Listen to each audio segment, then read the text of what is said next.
জীবনের সবচেয়ে বড় যুদ্ধটা কখনো বাইরের পৃথিবীর সঙ্গে হয় না। জীবনের সবচেয়ে বড় যুদ্ধটা হয় নিজের ভিতরে। যে মানুষটা প্রতিদিন তোমাকে দুর্বল করে সে তোমার শত্রু নয়, বরং সে হলো তোমার অনিয়ন্ত্রিত আবেগ। তুমি মানুষকে খুব সহজে বিশ্বাস করো, খুব সহজে ভালোবেসে ফেলো, ওই জন্য খুব সহজে কষ্টও পাও। আর ঠিক এই কারণেই মানুষ তোমাকে ব্যবহার করে, তোমাকে ভেঙে দেয়, তারপর একদিন তোমাকে একা করে রেখে চলে যায়।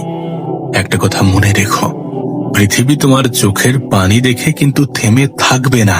পৃথিবী সম্মান করে সেই মানুষকে যে নিজের আবেগকে নিয়ন্ত্রণ করতে জানে। তাই আজ থেকেই একটা সিদ্ধান্ত নাও, তুমি আর সবার অনুমোদন খুঁজবে না, সবার মন জয় করার চেষ্টা করবে না। যেখানে তোমার মূল্য নেই সেখানে সময় নষ্ট করবে না। কারণ একজন মানসিকভাবে শক্তিশালী মানুষ কখনো চিৎকার করে নিজেকে প্রমাণ করে না। সে নীরবে নিজেকে এমন ভাবে গড়ে তোলে যে একদিন তার উপস্থিতি সবাইকে চুপ করিয়ে দেয়।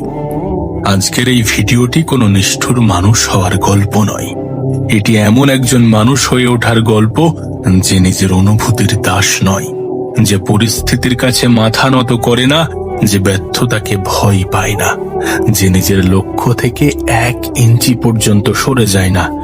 যদি তুমি সত্যি চাও, যদি তুমি সত্যি চাও যে মানুষ তোমাকে দুর্বল না ভাবে, যদি তুমি চাও যে কষ্ট তোমাকে ভাঙতে না পারে, যদি তুমি চাও যে নীরবতাই একদিন তোমার সব থেকে বড় শক্তি হয়ে উঠুক, তাহলে আজকের এই ভিডিওটা শেষ পর্যন্ত দেখো। কারণ আজ থেকে তুমি শুধুমাত্র বদলাবে না, বরং আজ থেকে তুমি নিজেকে নতুন করে তৈরি করবে। তো চলো দেরি না করে শুরু করা যাক। দেখো, একটা প্রশ্ন কিন্তু বারবার উঠে আসে যে আবেগ কেন মানুষকে দুর্বল করে। আর এই প্রশ্নের জবাব খোঁজার পরিপ্রেক্ষিতে আমি আরো একটা প্রশ্ন করতে চাই। প্রশ্নটা আমি তোমাকে করছি। আচ্ছা, শেষ কবে এমন হয়েছে যে তুমি কাউকে বিশ্বাস করেছিলে আর সেই মানুষটা তোমাকে সব থেকে বেশি কষ্ট দিয়েছে?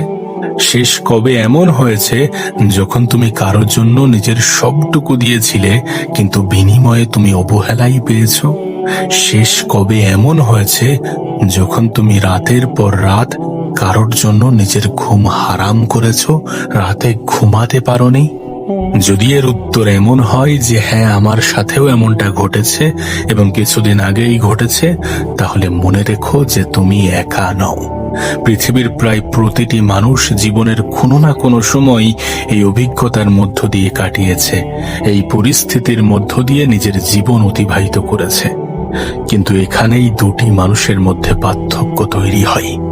একজন মানুষ কষ্ট পেয়ে ভেঙে পড়ে, আর একজন মানুষ কষ্টকে নিজের শিক্ষক বানায়। আজ তোমার জীবন কোন দিকে যাবে সেই সিদ্ধান্তটা তোমাকেই নিতে হবে। মনে রেখো, আবেগ খারাপ নয়, ভালোবাসা খারাপ নয়, সমানুভূতি খারাপ নয়, এগুলো মানুষকে মানুষ বানায়। কিন্তু যখন আবেগ তোমার সিদ্ধান্ত নিয়ন্ত্রণ করতে শুরু করে দেয়, তখন সেটাই তোমার সব থেকে বড় দুর্বলতা হয়ে ওঠে। তখন সেটাই তোমার সব থেকে বড় দুর্বলতা হয়ে দাঁড়ায়। অনেক মানুষ আছে যারা তোমার ভালো মনকে সম্মান করবে না, তারা সেটাকে সুযোগ হিসাবে নেবে। তুমি যত বেশি নিজের মূল্য ভুলে অন্যকে খুশি করার চেষ্টা করবে, তত বেশি মানুষ তোমাকে স্বাভাবিক ধরে নেবে। তুমি একটি গাছকেই দেখো না, যখন একটি গাছ ছোট থাকে তখন সামান্য ঝড়েই কিন্তু সে কেঁপে ওঠে, সে পড়ে যায়, নষ্ট হয়ে যায়, ভেঙে যায়। কিন্তু বছরের পর বছর যখন সে ঝড়, বৃষ্টি, রৌদ্র এগুলো সহ্য করে এবং বড় হয়ে নিজের শিকড় মজবুত করে, তখন প্রবল ঝড় বৃষ্টিও কিন্তু সহজে তাকে ফেলতে পারে না। মানুষের জীবনও ঠিক তেমনই। সমস্যা তোমাকে ধ্বংস করতে আসে না, সমস্যা আসে তোমাকে আরো শক্তিশালী করার সুযোগ নিয়ে। কিন্তু যদি প্রতিটি আঘাতের পরেও তুমি শুধু কাঁদতে থাকো, অভিযোগ করতে থাকো এবং নিজের ভাগ্যকে দোষ দিতে থাকো, তাহলে তুমি কিন্তু কখনোই শক্ত হতে পারবে না। আরেকটি বিষয় খেয়াল করে দেখো, যখন তুমি খুব বেশি আবেগ দিয়ে সিদ্ধান্ত নাও, তখন কিন্তু তুমি বাস্তবতা দেখতে পারো না। রাগের মাথায় এমন কথা বলে ফেলো যার জন্য পরে অনুশোচনা হয়। অতিরিক্ত ভালোবাসায় এমন ভাবে মানুষকে বিশ্বাস করো যার ফলে প্রতিটি পদক্ষেপে কষ্ট পেতে হয়। যে তোমার বিশ্বাসের যোগ্য ছিল না তাকে অন্ধের মতো বিশ্বাস করতে যেও না। নিজের আবেগকে নিয়ন্ত্রণ করো। আবেগ দিয়ে সিদ্ধান্ত নেয়ার আগে নিজের বিবেক দিয়ে একবার ভেবে দেখো যে যেটা করছো সেটার মধ্যে কতটা বাস্তবতা লুকিয়ে আছে। মনে রেখো, শক্তিশালী মানুষেরা কখনো আবেগকে অস্বীকার করে না, তারা তাদের আবেগকে নিয়ন্ত্রণ করতে শেখে। ভাবো, একটি গাড়ির ইঞ্জিন যতই শক্তিশালী হোক না কেন, যদি স্টিয়ারিং নিয়ন্ত্রণে না থাকে তাহলে সেই গাড়ি দুর্ঘটনার দিকেই কিন্তু যাবে। তোমার আবেগ হলো ইঞ্জিন আর তোমার আত্মনিয়ন্ত্রণ হলো স্টিয়ারিং। অবশ্যই ইঞ্জিন দরকার, আবেগ দরকার, কিন্তু স্টিয়ারিং ছাড়া কিন্তু গন্তব্যে পৌঁছানো যায় না। আজকের পৃথিবীতে সবথেকে শক্তিশালী মানুষ সে নয় যার শরীরে অনেক বেশি শক্তি আছে। পৃথিবীর সবথেকে শক্তিশালী মানুষ সে যে নিজের অপমান সহ্য করেও নিজের লক্ষ্য ভুলে যায় না, যে নিজের ব্যর্থতার পরেও আবার উঠে দাঁড়ায়, যে সমালোচনার শব্দ শুনেও নিজের কাজ চালিয়ে যায়। একটা সত্য কথা বলি তোমাকে, তোমাকে কেউ ভাঙতে পারবে না যতক্ষণ না তুমি নিজের মনকে ভেঙে পড়তে দাও। তাই আজ থেকেই একটি সিদ্ধান্ত নাও, কেউ তোমাকে অবহেলা করলে নিজের মূল্য নিয়ে সন্দেহ করবে না। কেউ তোমাকে ছেড়ে চলে গেলে নিজের স্বপ্ন ছেড়ে দেবে না। কেউ তোমাকে অপমান করলে প্রতিশোধ নয়, নিজের উন্নতিকে উত্তর বানাও। কারণ পৃথিবীর সবথেকে শক্তিশালী মানুষ সেই নয় যে অন্যকে ভয় দেখায়। পৃথিবীর সবথেকে শক্তিশালী, সবথেকে ভয়ঙ্কর মানুষ সেই যে নিজের আবেগের উপরে পূর্ণ নিয়ন্ত্রণ রাখে, যে নিজের লক্ষ্যে অবিচল থাকে এবং প্রতিটি ব্যর্থতাকে শক্তিতে পরিণত করে। আজ থেকে কষ্ট তোমাকে দুর্বল করবে না, আজ থেকে প্রত্যাখ্যান তোমাকে থামাবে না, আজ থেকে প্রতিটি আঘাত তোমার নতুন শক্তির ভিত্তি হবে এবং এটাই হবে তোমার নতুন জীবনের শুরু। আচ্ছা, একটা প্রশ্ন কি তোমার মনের মধ্যে কখনো জাগে না যে মানুষ কেন আমাদের আবেগকে ব্যবহার করে? তুমি হয়তোবা খেয়াল করেছো, যখন তুমি কোনো মানুষকে সব থেকে বেশি গুরুত্ব দাও তখন অনেক সময় সেই মানুষটিই তোমাকে সব থেকে কম গুরুত্ব দিতে শুরু করে। কেন এমন হয়? এর উত্তর খুবই সহজ, কিন্তু মেনে নেওয়াটা কঠিন। পৃথিবীর অনেক মানুষ খারাপ নয়, কিন্তু সবাই তোমার অনুভূতির মূল্য সমানভাবে দেবে এমনটাও কিন্তু নয়। কেউ তোমার আন্তরিকতাকে সম্মান করবে, আবার কেউ সেটাকেই নিজের সুবিধার জন্য ব্যবহার করবে। এখানেই তোমাকে একটি বিষয় বুঝে নিতে হবে যে দয়ালু হওয়া আর নিজের সীমা না থাকা, এই দুটি বিষয় কিন্তু এক নয়। তুমি ভালো মানুষ হতে পারো, সমানুভূতিশীল হতে পারো, মানুষের পাশে দাঁড়াতে পারো, কিন্তু যদি সব সময় নিজের প্রয়োজন, নিজের সময়, নিজের আত্মসম্মানকে সবার পরে রাখো, তাহলে কিছু মানুষ সেটাকে তোমার দুর্বলতা হিসাবে দেখতে পারে, তাহলে কিছু মানুষ সেটাকে তোমার দুর্বলতা ভাবতে পারে। ভাবো, তুমি সবসময় ফোন করছো, খোঁজ নিচ্ছ, সময় দিচ্ছ, সাহায্য করছো, কিন্তু হঠাৎ একদিন তুমি চুপ করে গেলে। কতজন মানুষ তোমার খোঁজ নেবে? এই প্রশ্নের উত্তরই কিন্তু বলে দেয় যে তোমার জীবনে কারা সত্যি তোমার মূল্য দেয়। আর একটি ভুল আমরা প্রায়ই করি, আমরা মানুষের কথাই নয়, নিজের কল্পনায় মানুষকে বিচার করি। সে একদিন ভালো ব্যবহার করেছে তাই আমরা ধরে নেই যে সে সবসময় ভালোই থাকবে। সে একবার সাহায্য করেছে তাই আমরা ভাবি যে সে কখনোই বদলাবে না।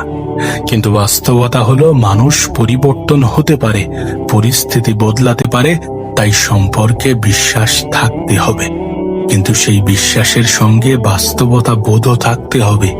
একজন মানসিকভাবে শক্ত মানুষ কাউকে অন্ধভাবে বিশ্বাস করতে পারে না। সে মানুষকে সময় নিয়ে বোঝে, কথার চেয়ে কাজে বেশি গুরুত্ব দেয়, প্রতিশ্রুতির চেয়ে চরিত্রকে বেশি মূল্য দেয়। আর এই কারণেই তাকে সহজে ভাঙা যায় না। আরেকটি গুরুত্বপূর্ণ বিষয়, অনেক মানুষ সবসময় অন্যদেরকে খুশি রাখার চেষ্টা করে, এর ফলে সে না বলতে পারে না। ভয় পাই যে যদি মানুষ তাকে অপছন্দ করে, কিন্তু এর ফলে আমরা নিজেরা নিজেদের সব থেকে বেশি কষ্ট দিই। অন্যদের মন জয় করতে গিয়ে আমরা নিজেদেরকে ভুলে যাই, আর এটা কখনোই গ্রহণযোগ্য হতে পারে না। সত্যি বলতে এটা ভুলে যাওয়া আমাদের উচিত না যে একজন মানুষ সবার কাছে প্রিয় হতে পারে না। তাই তুমি আমি এই যে সবার কাছে প্রিয় হওয়ার চেষ্টা করি, এই চেষ্টাটা বৃথা চেষ্টা ছাড়া কিছুই না। কিছু মানুষের কাছে তুমি পছন্দের হবে, আর কিছু মানুষ তোমাকে অকারণেই অপছন্দ করবে। এটাকে মেনে নাও। যত সহজে মেনে নেওয়া যায় ততই ভালো, ততই জীবনটা সুন্দর হবে, ততই মানুষের থেকে অতিরিক্ত আশা কমতে থাকবে, আর যার ফলে তুমি ভালো থাকবে। একটা কঠিন সত্য হলো, যে মানুষটা সবাইকে খুশি রাখতে চাই সে শেষ পর্যন্ত নিজেকে হারিয়ে ফেলে। যদি তুমি সবসময় নিজের ইচ্ছাকে চাপা দিয়ে অন্যের ইচ্ছাকে পূরণ করো, তাহলে একদিন দেখবে তোমার নিজের জীবনটাই অন্যের সিদ্ধান্তে চলছে। তাই আজ থেকেই একটি অভ্যাস গড়ে তোলো, যেখানে প্রয়োজন সেখানে ভদ্রভাবে না বলতে শেখো। কারণ না বলতে পারাটা এটা কোনো অভদ্রতা নয়, বরং আত্মসম্মানের একটি প্রকাশ। আরেকটি বিষয় মনে রাখবে, তোমার নীরবতা অনেক সময় তোমার সবচেয়ে শক্তিশালী উত্তর হতে পারে। সব অপমানের জবাব মুখ দিয়ে দিতে হয় না, সব সমালোচনার উত্তর তর্ক দিয়ে দিতে হয় না। কিছু উত্তর সময় দেয়, কিছু উত্তর সফলতা দেয়। যখন মানুষ দেখবে যে তুমি প্রতিটি কথার প্রতিক্রিয়া দিচ্ছ না, তুমি উস্কানিতে উত্তেজিত হচ্ছ না, তখন তারা বুঝে নেবে যে তুমি আগের মানুষটি আর নেই। তুমি নিজের মনকে নিয়ন্ত্রণ করতে শিখেছ, আর এটাই প্রকৃত শক্তি। আজ থেকে একটা সিদ্ধান্ত নাও, তুমি মানুষের ভালোবাসা ভিক্ষা করবে না, কারোর স্বীকৃতির জন্য নিজের মূল্য কমাবে না। নিজেকে এমন ভাবে গড়ে তুলবে যাতে তোমার আত্মবিশ্বাস অন্যের মতামতের উপরে নির্ভর না করে। মনে রেখো, তোমার সবচেয়ে বড় শক্তি তোমার রাগ নয়, তোমার সবচেয়ে বড় শক্তি তোমার প্রতিশোধ নয়, তোমার সবচেয়ে বড় শক্তি হলো পরিস্থিতি যতই কঠিন হোক নিজের নীতি, আত্মসম্মান, লক্ষ্যকে ধরে রাখার ক্ষমতা। আর যেদিন থেকে তুমি নিজেকে নিয়ন্ত্রণ করতে শিখে যাবে, সেদিন থেকে মানুষ তোমাকে আর ব্যবহার করতে পারবে না। কারণ সেদিন থেকে তুমি আর আবেগের দাস থাকবে না, তুমি হবে নিজের মনের অধিপতি। দেখো, এখনো পর্যন্ত আমরা যেটা বুঝেছি যে আবেগ খারাপ নয়, কিন্তু নিয়ন্ত্রণহীন আবেগ মানুষকে দুর্বল করে দিতে পারে, মানুষকে ধ্বংস করে দিতে পারে। এখন প্রশ্ন হলো, একজন মানুষ কিভাবে নিজেকে শক্তিশালী করে তুলবে যাতে কোনো অপমান, কোনো ব্যর্থতা, কোনো প্রত্যাখ্যান তাকে সহজে ভেঙে দিতে না পারে। এর জন্য আজ আমি তোমাকে 5টি নিয়ম বলবো। না, এই নিয়মগুলো কোনো জাদু নয়, বরং এগুলো এমন অভ্যাস যা সময়ের সঙ্গে একজন মানুষকে মানসিকভাবে দৃঢ় করে তোলে। প্রথম নিয়মই হচ্ছে যে নিজের অনুভূতির মালিক হও, দাস নয়। একটা কথা মনে রেখো, রাগ আসবে, কষ্ট আসবে, হতাশা আসবে, এগুলো মানুষের স্বাভাবিক অনুভূতি। কিন্তু শক্তিশালী মানুষ আর দুর্বল মানুষের পার্থক্য এখানেই। দুর্বল মানুষ নিজের অনুভূতি আসার সঙ্গে সঙ্গে প্রতিক্রিয়া দেয়, কিন্তু শক্ত মানুষ, শক্তিশালী মানুষ একটু থামে, নিজেকে প্রশ্ন করে, নিজেকে জিজ্ঞাসা করে যে আমি এখন যেটা করতে যাচ্ছি সেটা কি সত্যি সঠিক। অনেক সম্পর্ক শুধু মুহূর্তের রাগে ভেঙে যায়, অনেক স্বপ্ন মুহূর্তের হতাশায় শেষ হয়ে যায়, অনেক সুযোগ মুহূর্তের ভয়ে হারিয়ে যায়। তাই আজ থেকেই একটি নিয়ম বানাও, রাগের সময় কোনো বড় সিদ্ধান্ত নেবে না, অতিরিক্ত আনন্দের সময়েও কোনো বড় প্রতিক্রিয়া দেবে না, আর কষ্টের সময় নিজের ভবিষ্যৎ নিয়ে চূড়ান্ত সিদ্ধান্ত নেবে না। কারণ আবেগের ঝড় কেটে গেলে বাস্তবতাকে অনেক পরিষ্কার দেখায়। দ্বিতীয় নিয়ম হচ্ছে নীরবতার শক্তি শিখে নাও। আজকের পৃথিবীতে সবাই নিজের কথা প্রমাণ করতে ব্যস্ত। সোশ্যাল মিডিয়ায়, অফিসে, নিজের বন্ধুদের আড্ডায় সবাই চায় শেষ কথাটা যেন তারই হয়। কিন্তু একটা সিংহ কখনো প্রতিটি কুকুরের ঘেউ ঘেউয়ের জবাব দেয় না, সে নিজের পথেই চলে। তোমারও ঠিক তেমনটাই করা উচিত। সব বিতর্কে জড়ানোর দরকার নেই, সব সমালোচনার উত্তর দেওয়ার দরকার নেই। অনেক সময় নীরবতা কোনো দুর্বলতা নয়, নীরবতা হলো আত্মবিশ্বাসের ভাষা। যে মানুষ নিজের মূল্য জানে সে প্রতিটি কথার ব্যাখ্যা দিতে ব্যস্ত থাকে না, সে নিজের কাজ দিয়ে উত্তর দেয়। আর মনে রেখো, মানুষ তোমার কথাকে কয়েকদিন মনে রাখবে, কিন্তু তোমার চরিত্র আর কাজকে বছরের পর বছর মনে রাখবে। তৃতীয় নিয়ম হচ্ছে নিজের সময়কে সবথেকে মূল্যবান সম্পদ মনে করো। পৃথিবীতে এমন একটি সম্পদ আছে যা একবার হারালে আর কোনোদিন ফিরে আসে না, আর সেটা হলো সময়। টাকা হারালে ফিরে পাওয়া যায়, চাকরি হারালে আবার ঠিক নতুন চাকরি খুঁজে পাওয়া যায়, কিন্তু আজকের একটি দিন যদি নষ্ট করো তাহলে সেই দিন কখনো ফিরে আসবে না। তাই প্রশ্ন করো নিজেকে, তুমি কাদের সঙ্গে সময় কাটাচ্ছ, কোন ভিডিও দেখছো, কোন চিন্তাগুলো প্রতিনিয়ত তোমার মাথায় ঘুরছে। কারণ তুমি প্রতিদিন যা করো ধীরে ধীরে সেটাতেই পরিণত হও। মনে রেখো, যদি প্রত্যেক দিন অভিযোগ করো তাহলে তুমি অভিযোগকারী হয়ে উঠবে, কিন্তু যদি প্রত্যেক দিন শেখো তাহলে তুমি কিন্তু জ্ঞানী হয়ে উঠবে। এখন সিদ্ধান্ত তোমার হাতে। কিন্তু মনে রেখো, অভিযোগ করে কিন্তু কোনো সমস্যার সমাধান আসে না। অভিযোগ করে জীবন সুন্দর হয় না। অভিযোগ করে শুধুমাত্র অজুহাত তৈরি হয়, আর অজুহাত থেকে শুধুমাত্র সময়ের অপচয় হয়। তাই যদি সময়ের অপচয় ঠেকাতে চাও, এড়াতে চাও, তাহলে অভিযোগ করা ছেড়ে দাও। যেটা কাল করবে ভাবছো সেটা আজ থেকে শুরু করে দাও। মানুষের উপরে অতিরিক্ত বিশ্বাস দেখানোর পরিবর্তে নিজের উপরে বিশ্বাস দেখাও। যদি প্রতিদিন নিজের উপরে কাজ করো তাহলে একদিন এমন জায়গায় পৌঁছাবে যেখানে একসময় পৌঁছানোর স্বপ্নও দেখনি। চতুর্থ নিয়ম হচ্ছে, প্রত্যাখ্যানকে অপমান নয়, প্রশিক্ষণ হিসাবে দেখো। দেখো, জীবনে সবাই কখনো না কখনো প্রত্যাখ্যান হয়। কেউ চাকরিতে, কেউ সম্পর্কে, কেউ ব্যবসায়, আবার কেউ নিজের স্বপ্নে। কিন্তু প্রত্যাখ্যান মানেই শেষ নয়। অনেক সময় এটি নতুন করে শুরু করার দরজা খুলে দেয়। ভাবো, যদি প্রতিটি ব্যর্থতার পর তুমি বসে পড়ো তাহলে তোমার গল্প সেখানেই শেষ। কিন্তু যদি প্রতিটি ব্যর্থতার পরেও তুমি নিজেকে জিজ্ঞাসা করো যে আমি এখান থেকে কি শিখলাম, এরপরে আর কি করতে পারি, তাহলে ব্যর্থতা তোমার সব থেকে বড় শিক্ষক হয়ে উঠবে। এটি তোমাকে নতুন পথে নতুন করে চলার সুযোগ এনে দেবে। এটা মনে রাখাটা প্রয়োজন যে হীরা তৈরি হয় প্রচন্ড চাপের মধ্যেই, লোহা আগুনে পুড়েই কিন্তু শক্ত হয়, আর একজন শক্ত মানুষ তৈরি হয় জীবনের কঠিন পরীক্ষার মধ্য দিয়ে। পঞ্চম নিয়ম হচ্ছে, নিজের লক্ষ্যকে আবেগের চেয়ে বড় করে তোলো। আর এটাই সবচেয়ে গুরুত্বপূর্ণ নিয়ম।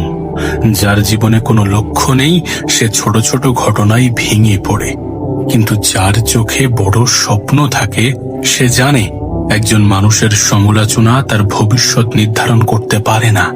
একটি ব্যর্থতা তার পরিচয় নয়, একটি কষ্ট তার পুরো জীবন নয়। তাই নিজের লক্ষ্য এতটা বড় করো যেন ছোটখাটো অপমান, ব্যর্থতা, সমালোচনা তোমাকে থামাতে না পারে। যেদিন তোমার স্বপ্ন তোমার কষ্টের চেয়েও বড় হয়ে যাবে, সেদিন থেকে তুমি বদলে যেতে শুরু করবে। আজ থেকে নিজেকে একটি প্রতিশ্রুতি দাও যে আমি আর প্রতিটি কথাই ভেঙে পড়ব না, আমি নিজের শক্তি নষ্ট করব না অপ্রয়োজনীয় মানুষ আর অপ্রয়োজনীয় বিতর্কে। আমি আমার সময়, আমার মন, আমার ভবিষ্যৎকে রক্ষা করব। কারণ সত্যিকারের ভয়ঙ্কর মানুষ সেই নয় যে অন্যায়কে হারায়, সত্যিকারের ভয়ঙ্কর মানুষ সেই যে প্রতিদিন নিজের দুর্বলতাকে হারিয়ে আরো ভালো মানুষ হয়ে ওঠে। আর যখন একজন মানুষ নিজের মনকে জয় করে ফেলে তখন পৃথিবীর কোনো বাধাই তাকে দীর্ঘদিন আটকে রাখতে পারে না। তাই তোমার কাছে অনুরোধ করব, বারবার অনুরোধ করব যে নিজের আবেগকে নিয়ন্ত্রণ করতে শেখো। কোনো কিছু না ভেবে কোনো সিদ্ধান্ত নিও না। সিদ্ধান্ত নেয়ার আগে চিন্তা করো, তারপর যেটা বলছো সেটা ভেবে বলো। কারণ বেঠিক সিদ্ধান্ত নেয়ার পরে যে জিনিসটা অবশিষ্ট থাকে সেটা হচ্ছে আফসোস। আর এই পৃথিবীতে কোনো মানুষ আফসোস নিয়ে ভালো থাকতে পারে না। যদি চাও সম্মান পেতে, যদি চাও ভালোবাসা পেতে, যদি চাও মানুষ তোমাকে গুরুত্ব দিক, তোমাকে প্রাধান্য দিক, তোমার প্রশংসা করুক, তাহলে ভয়ঙ্কর হয়ে ওঠো। তাহলে নিজের উপরে কাজ করো, নিজের স্বপ্ন পূরণ করো।